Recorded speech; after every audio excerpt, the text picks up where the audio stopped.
L'analyse du cycle de vie. 3.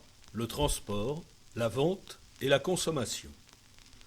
Nous avons vu précédemment comment diminuer l'impact de la production. Voyons les étapes du transport, de la vente et de la consommation au sein de l'analyse de cycle de vie, ou ACV. Pour le transport, il est possible d'optimiser en mutualisant le transport de marchandises, rentabilisant le stockage. Malheureusement, les sites de partage de fret sont encore peu développés et méconnus. La rentabilité du transport peut dépendre de la capacité des colis à s'empiler ou de la forme des objets contenus dans les cartons. Pour bien caler dans les cartons, il existe à présent des alternatives bien moins polluantes que le polystyrène, comme la frisure de papier ou de bois, le papier de calage, les cartons alvéolés, les particules de calage en amidon de maïs. On peut varier le type de transport et penser à l'intermodalité. Un transport fluvial peut aisément accueillir 2500 tonnes de matière, soit l'équivalent de 65 camions de 38 tonnes. Des voiliers cargo et autres idées proches se popularisent depuis peu. On voit aussi des travailleurs indépendants et des techniciens utiliser des vélos cargo.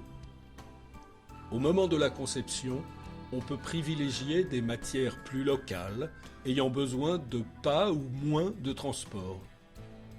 On peut aussi améliorer l'environnement par la compensation carbone ou en donnant à des associations comme 1% pour la planète. Pour la vente, ce qui fonctionne à la maison fonctionne aussi au magasin. À noter l'utilisation d'éclairage LED, l'isolation, des toilettes économes, le tri sélectif, l'utilisation d'un compost, éteindre les appareils qui ne sont pas utilisés, utiliser des appareils moins consommateurs. Pour les produits, on peut penser aux recharges des consommables, aux produits naturels non impactants sur la santé et l'environnement. À cela, on peut ajouter des supports de communication respectueux de l'environnement, n'utilisant pas ou peu d'énergie. Faits avec des supports et matériaux naturels et ou recyclables et ou recyclés. On peut utiliser du matériel informatique reconditionné, des logiciels libres.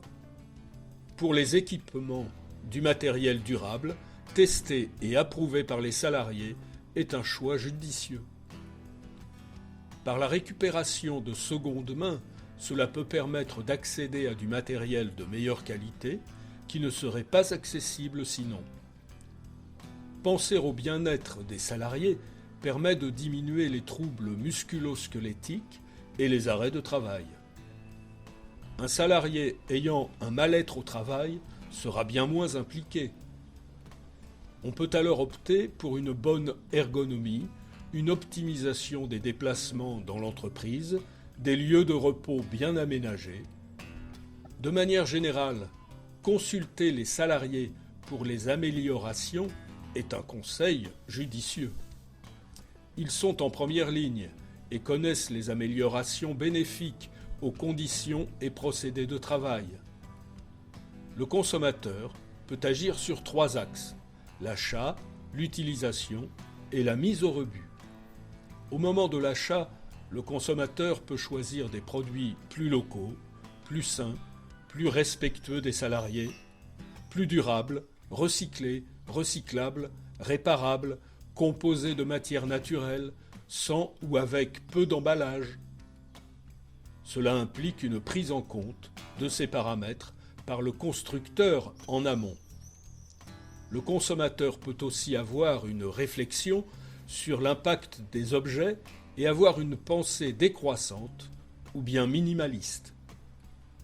On peut privilégier l'achat de seconde main et redistribuer localement à des associations ou des personnes ce qui ne nous sert plus.